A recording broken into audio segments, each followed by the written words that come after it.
What is going on, everybody? What is going on, everybody? My name is JeffLightsyJr. here with the Black Boss channel. We have a special guest in the building, one of the best running backs in all of HBCU football and all of the SWAC, Mississippi Valley State's very own Caleb Johnson. Caleb, how's it going, man? Hey, how you doing today?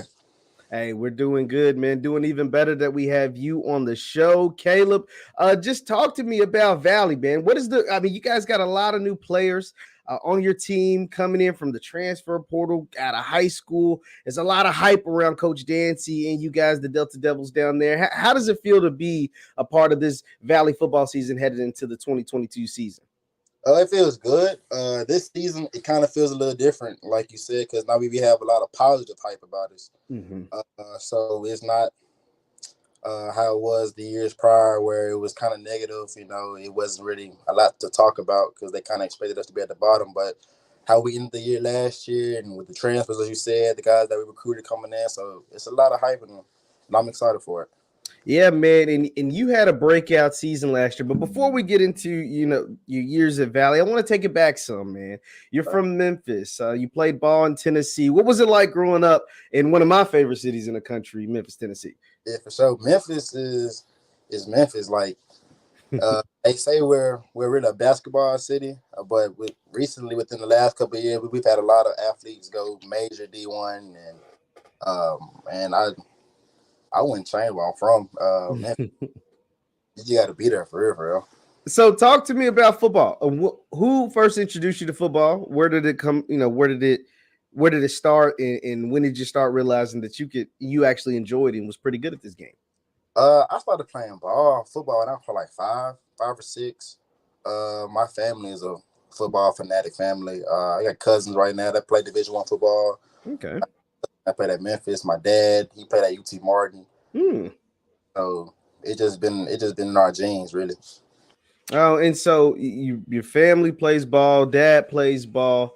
You go to high school. Before you got to high school, or was it a time that you realized like, hey, I was pretty good? And what was that moment kind of like? All right. So it was pretty much my whole like little league football. I was always the best. Well, I would say not the best, but one of the better players on the team. And so that kind of just translated from elementary to went on the middle school ball, and I just kept being, one of the top players of the team, and it just came naturally to me. Mm-hmm. I really enjoyed it. High school, that's when I really started having a blast because it just got more competitive. I understood the game better. And so I really just started enjoying the game there. And then, of course, college, that just took it to a whole other level as well. Absolutely. Let's talk about high school, man. You went to your high school. What was your high school called again down in Memphis? I graduated from Memphis Academy of Health Sciences. Okay, but I know there's a lot of good schools. There's Christian Brothers. There's Lausanne down in Memphis. I know a little something. I told you. I know. Okay, you know. Yeah, I know. Okay. So what made you decide to finish up there at the school that you went to?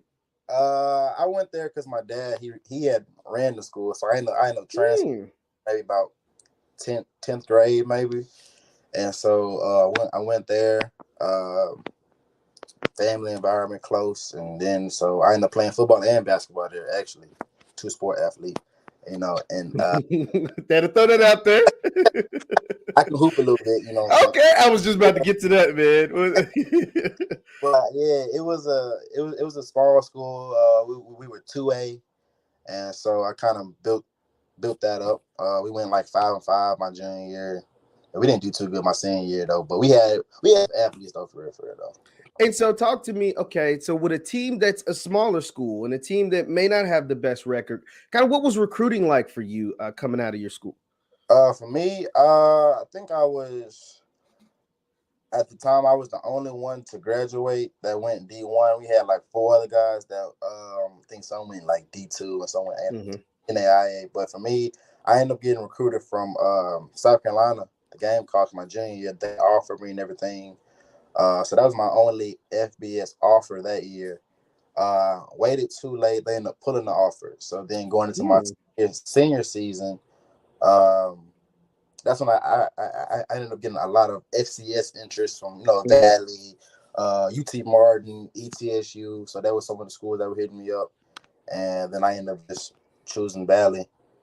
And so, yeah, that's awesome. Once again, we're talking to Caleb Johnson, running back at Mississippi Valley State. Now, Caleb, what was it about Valley? Was because Coach Dancy, was he in his staff part of recruiting you? I know he got there around the time you got there, but what was that like? And what was it about the Delta Devils that made you decide to go ahead and choose them?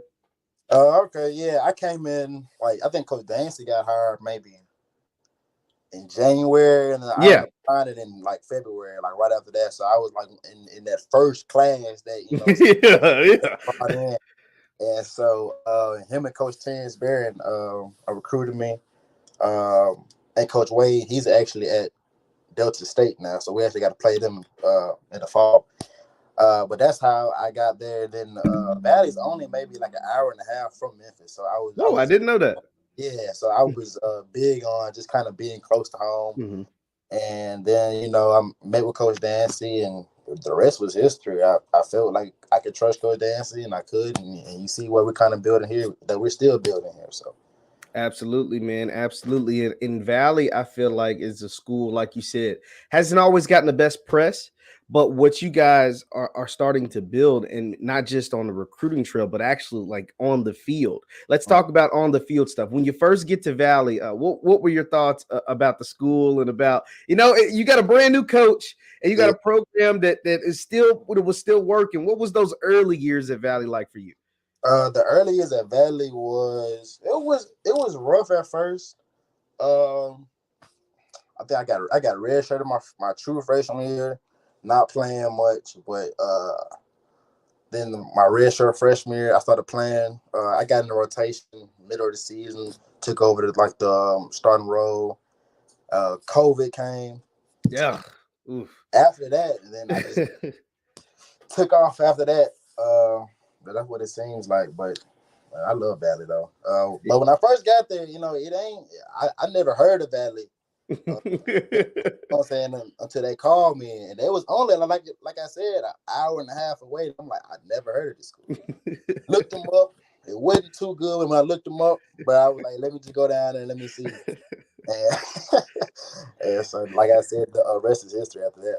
Yeah, man, that's funny, man, because it's, I mean, and this is no disrespect to anybody that's ever played at Mississippi Valley, but outside of like Jerry Rice, if you're a young man like yourself, like it's hard to know about a school like Valley. I mean, it's a smaller school, it's in a small town, and you know, for the last few years, you know, it wasn't a lot going on. It wasn't a lot to talk about, but now, you know, what you guys have built, you know, the foundation that Coach Dancy has built and what you guys are working towards it now is, you can't just not hearing about Valley anymore. Like the way you're recruiting, the way you guys are playing on the field, ain't no more just like, I ain't never heard about the guys like yourself that's in Memphis or that's in that vicinity.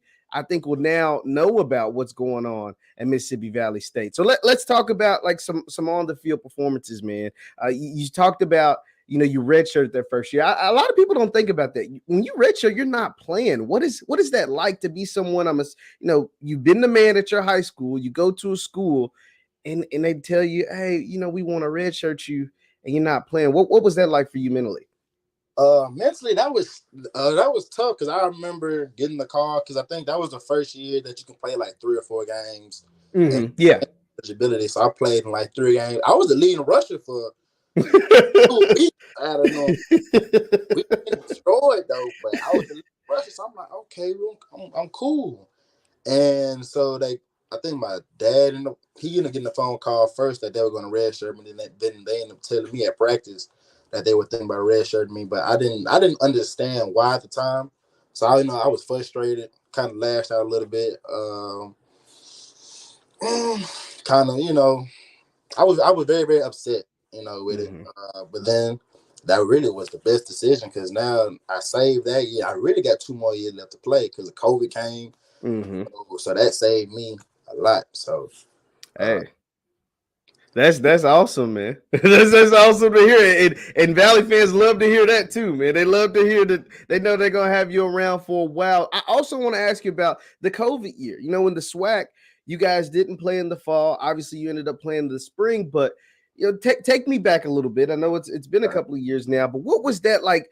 What was that phone call? Who called you about letting you know, like, yo, we're not playing in the fall and we don't know if we're going to play, when's the next time we're going to play football? What was that kind of experience like for you?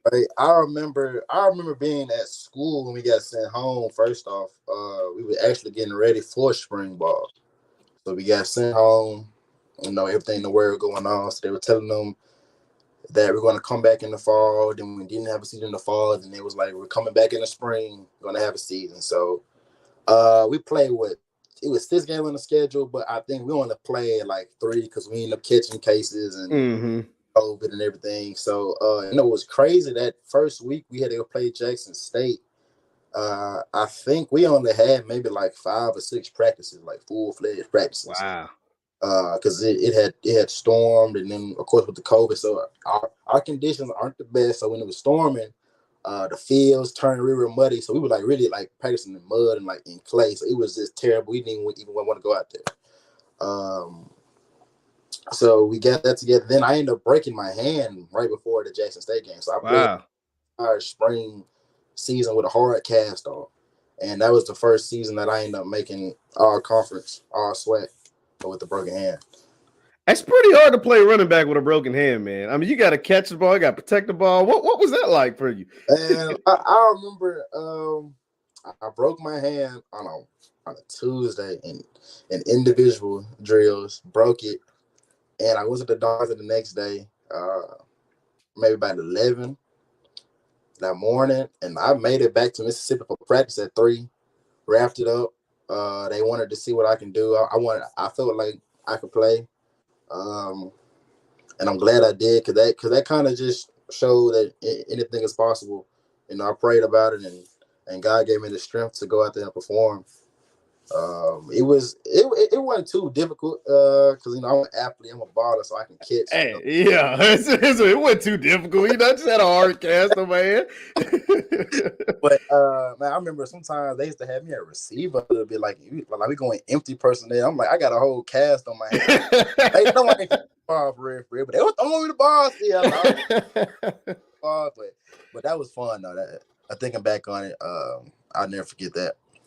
That's awesome, man. Once again, we're talking to Caleb Johnson, a Mississippi Valley State running back, all conference player. So, Caleb, you had your breakout season last year, 2021. I think, if folks didn't know about Caleb Johnson, they found out about Caleb Johnson. What was so special about that season for you, man? What were you able to do? Did you train any different? Do you feel like you got stronger in some ways? What was it about 2021 that you were able to really hit the scene and let folks know, hey, I'm here and I can play?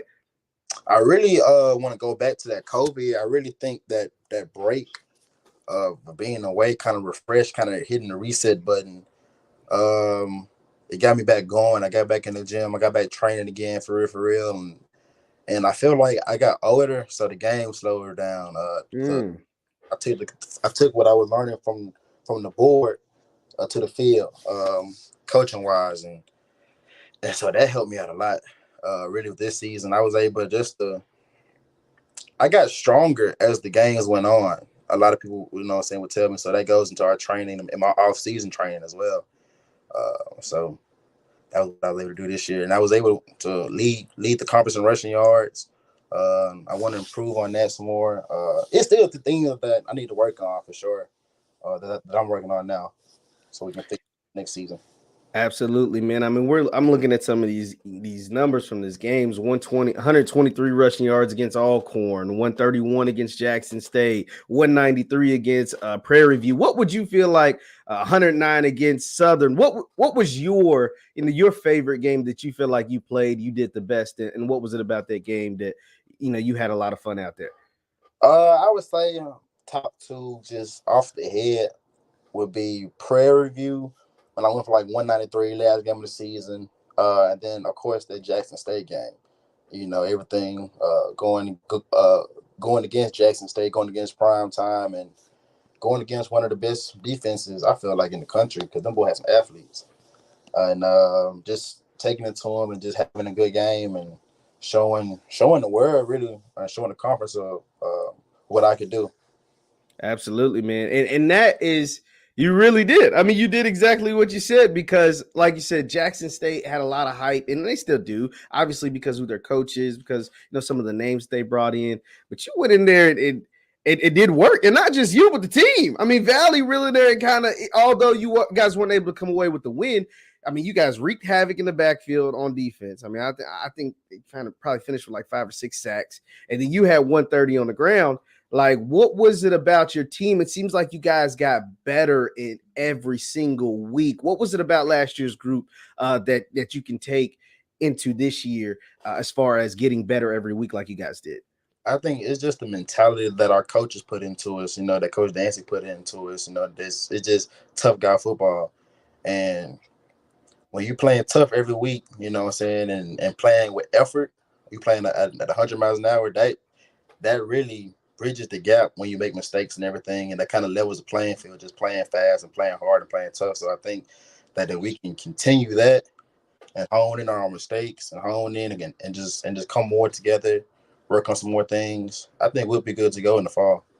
Absolutely, man. Absolutely. Now, you spoke about it a little bit earlier, but I want you to touch more on, you said coming into this season, it's more like positive energy, right? Like normally, like there's these whatever I haven't played for Valley, but you played for Valley for some years now, and whatever those expectations weren't what you guys expected of yourself. But this year, with your recruits, with Coach Dancy being, more, he's gained some notoriety, and the way you guys performed on the field last year, there's like higher expectations. How do you think you guys will be able to adjust to more expectations being put on your team? Maybe some that you haven't seen over the last couple of years.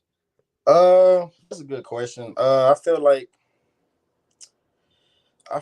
it won't be too much of an adjustment. I feel like we have a good leader in Coach Dancy, so he's gonna keep us, eyes on the prize, take it one game at a time, and we just gotta block out, what everybody else is saying, because who knows, we can be 5-0 and everybody on us, and then we can lose the next 6 straight. You know what I'm saying? Or the same people that are gonna cheer for you gonna be the same people that are gonna talk bad about you when you leave, when you get done, or when something goes wrong. So I think if we stay together as a team, and we'll be all right in the fall, and we'll be good. Absolutely, man. Absolutely. You told me you're training right now before you head back to campus. What does a training day with Caleb look like? What time are you waking up? What are you eating? How is these workouts looking like? What's that? Break it down for me. All right, so now I'm down in Texas right now, in the Dallas-Fort Worth area. Everything is far. Everything is about 30. So, I get up like 5:45 ish. Brush my teeth, wash my face, get ready. Try to down me some water, just kind of get my body going, get a little fruit in me. Take that trip. I train at D1 with the speed guy named GA Juice, and so we're there from 7 to 9:30. It's 10 o'clock. Today was arm day actually today, so I know I'm looking a little rough right now. I'm tired. I tried it down. Got to get that gallon of water in today. So, and after that, I'm probably about to chill. I probably do some more field workouts about 3 or 4 o'clock with my cousins down here. Absolutely, man. So what is it? I mean, you had a 1,000-yard season. You were all conference. What are the things that you're working on now that, from last season that you want to see yourself improve in as far as on the field or maybe even off the field? On the field, I want to improve on my speed, be more explosive. So those things that we're attacking now in training. I want to show that I can catch the ball more out of the backfield for this upcoming season. I just want to show that I'm more versatile a little bit. Absolutely, man. Absolutely. What has it been like for you? I mean, obviously, since the arrival of Dion, Coach Prime over there at Jackson State, it's like a lot more eyeballs, or not just on Jackson State, but on HBCU football. What's that been like for you to be a part of this movement? I mean, because you're a star at your school, so what has it been like for you as far as seeing everything, all the more notoriety, not just for their school, but for all the schools, not just in the SWAC, but across the country? It feels good. I feel like I know I'm living in the moment right now, but I feel like maybe like 10 years from now, I'm gonna look back on it and be probably even more proud of myself, because I know that I'm one of the people that kind of started this movement again, going and being a part of and playing a vital role in it. And so I'm excited about where I see HBCU football going, and players that are getting a fair opportunity, a fair scouting process to get a chance to even go to the next level. So I'm very Absolutely. excited about that. Absolutely, man. Absolutely. Now, and I always ask when I have, whether it's recruits or current players on the podcast, I always ask them, like, I wish you the best. I hope you play professional football for 10, 15 years, but eventually football ends and you're still a young man. What are some things that you want to do once football is over with, whether it be in the community as far as a career, or what are some of those things for you? For sure. I always wanted to stay around the game. So I'll probably end up coaching or going through fitness like I'm doing now, training, and so it's all gonna play a major part. Going back into my community, and actually my cousin, he has a training group called 901 Phenom, and that's back in Memphis. So they train like 7-on-7 kids, O line, D line, skill work. So that's the kind of things that I want to do as well. Absolutely, man. Absolutely. Once again, we're talking to Caleb Johnson of Mississippi Valley State. Now, Caleb, what are, outside of football, man, what are some of the things you enjoy? What are some of the things you do to wind down, whether it's, go fishing, play video games? What are some of those things that you enjoy? Oh, me, I love video games. So okay. I know when I get done with this, I'm probably about to go hop on the game or something. Yeah. Are you Madden? Are you 2K? Are you Xbox? Are you PlayStation? I play Madden, 2K, Call of Duty, Grand Theft Auto, and I'm a PlayStation guy. You're a PlayStation, huh? Yeah. So is anybody on the team better than you at Madden at 2K? Like, no, nobody. So nobody on Valley is better. I ain't gonna lie. Okay. I was gonna say somebody gotta be better than you now. Come on. Okay, my roommate, my past roommate, Caleb Brunson, he used to give me the business in 2K.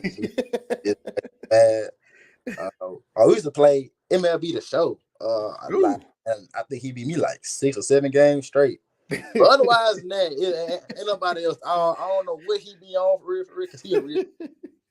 But anybody else, they ain't seen me though, for real. I got you. And being from Memphis, I told you it's one of my favorite cities, man. Okay.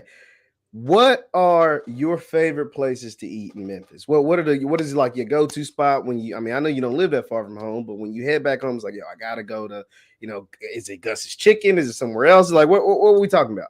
All right, so for me, I love wings. So I would probably go to order some Rayford wings, or I would Rayford. You said Rayford? Rayford's. Okay, I gotta remember. I gotta remember this, man. I'm gonna be back down there. or I go to Crumpy's. Now, when that wings did, the wings are kind of hot now because they don't really serve no party wing. It's the whole. So don't worry. If it's some wings, I can dig it. I can get down for it. I'll pay a few dollars for some wings. I'm like a whole 10-piece. Probably that's gonna run you probably about 25. But it's gonna be worth it though. If you bring it up, it must be. So yeah, it's gonna be busting. Yeah. Hey, that's good, man. That's good. Well, Caleb, man, I get you out on this, man. Just for the fans at Valley, they're ready to see you guys, take the SWAC by storm in this fall. Oh, we still got you. Oh, here we go. They're ready to see you guys take the SWAC by storm in the fall of 2022. What do you got to say to the Valley faithful about this year's team and what are the what you guys plan on doing this fall? The floor is yours, my friend. I am glad that you said this. I want to thank all the Valley alumni, friends, and anybody that just supports us. For everything that you've done. I know we had to raise a fundraiser, I think, for like $50,000, and for Coach Dancy, so that we can order all the things that we need for this upcoming season. So I want to thank them for that. So we're gonna repay them back by being very competitive in the fall. Packing at the stands, giving them a show. Try to bring back the Willie Todd and the Jerry Rice days, really.